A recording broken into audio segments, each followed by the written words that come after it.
Seorang pria terekam CCTV mengambil uang dalam kotak amal sebuah masjid. Kejadian tersebut terjadi di sebuah masjid di Kecamatan Kejayan, Kabupaten Pasuruan. Aksinya pun viral di media sosial dan diunggah oleh salah satu akun anonim di Facebook bernama Tuman Viral. Terlihat dalam video, kotak amal yang tingginya sekitar semeteran itu disimpan di luar masjid.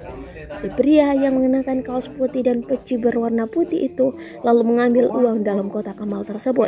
Ia terlihat menggenggam uang yang diambilnya dari kotak lalu dimasukkannya ke dalam tas selempang yang dikenakannya.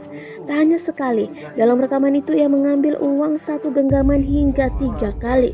Pada keterangan dituliskan peristiwa itu terjadi tepatnya pada Selasa 19 Oktober 2021 pagi sekitar pukul 6:30 waktu Indonesia Barat, tepatnya di Masjid Al-Hidayah Dusun Kedung Sari, Desa Wrati, Kecamatan Kejayan. Uang yang ditaksir hilang dalam kotak amal tersebut mencapai 1,5 juta rupiah. Terima kasih sudah nonton. Jangan lupa like, subscribe, dan share ya.